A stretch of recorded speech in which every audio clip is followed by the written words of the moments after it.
Ayan guys, tuturo ko naman sa inyo yung cherry blossom flower. Kung paano gumawa nito. Madali lang. Kailangan lang natin ng glue gun, tapos passy wire, isang passy wire, tsaka 1/4 ng passy wire. Kalahati ng kalahati. Tapos, floral tape na brown. Yan. Tsaka dalawang stem. Tsaka kailangan natin itong marker. So, una natin gagawin is itong marker, papaikot lang natin dito yon. Passwire, mga 5 lang. 2, 3, 4, 5. Yan, pagka-5, pantayin nyo lang itong dalawang to. Dalawang to. Pantay dapat yan. Tapos, iipit natin yan pag ganyan. Ikot natin ng isa lang, kahit isa lang. Ikot lang. Tapos, tsaka natin kukunin siya. Pag nakuha na natin, papasok natin tong 1/4 ng passy wire dito sa gitna. Yan. Tapos, tutupi lang natin yan. Pantay. Tapos, iikot natin tong tira sa katawan. Yan, ikot natin to. Kung naikot na natin yan, kunin natin yung isa, ikot rin natin to dito sa katawan. So, ito yung pinakakatawan niya. So, tutupiin natin to ng patayo. Yan, ganyan. Tapos, bubukan natin to. Yung 5 petals. Pag nabukan na natin yan ng even, yan, ganyan. Tapos, itutupi lang natin tong isang petals ng dalawa. Yan, dalawa. Tapos ito naman, isa, dalawa. Pantayin nyo na lang.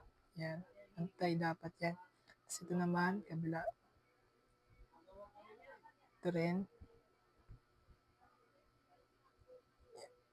Tapos ito naman. Pag okay na, ganyan, ayusin nyo na lang.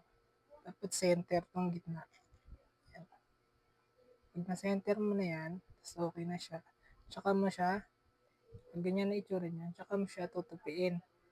Tupiin mo to, wag sobrang diin. Sakto lang yung hanggang patakpan lang yung butas. Ganyan. Tsaka mo siya, i-bend pataas. Yung tip lang, dito lang sa tip ng dulo. Aangat mo lang siya, tapos tulak mo itong ilalaki mo paloob. Ganyan. Ganun ulit. Same process. Sa ibang petals, ganun lang, pikot. Yan. So may ano siya, may lubog siya, di ba? May lubog siya onti. Ganyan.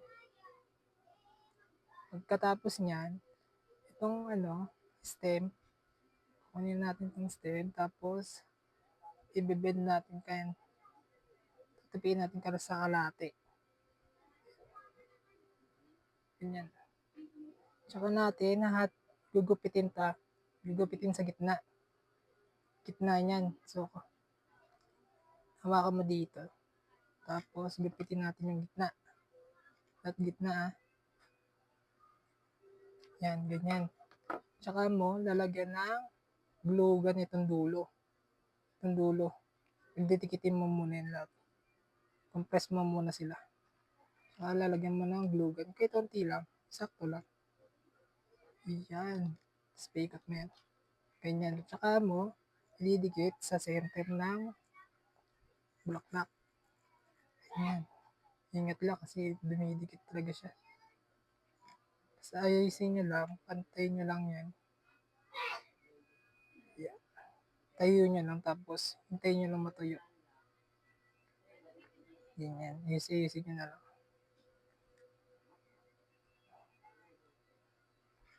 Ganyan. Tapos tanggalin natin yung mga excess na glue. Kahit gupitin na lang natin yan. Para hindi mahatak yung gitna. Yan, ganyan. So, ganyan na. Tsura niya. Gitna na siya. Tsaka natin gagamitin ng floral tape. Ng brown. Pambabalot natin dito sa katawan niya. So, ganyan. Ikutin nyo muna ng isang beses. Tapos, ikutin nyo pataas. Sagad nyo sa taas. Ganyan. Yan, ganyan. Pagkasagad nyo sa taas, ibababa nyo naman. Yan. Pababa.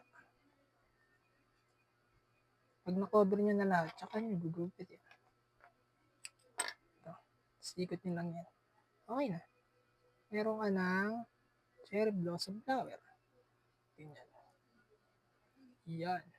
So, kung gusto nyo ng mga ganitong video, follow me and like and share.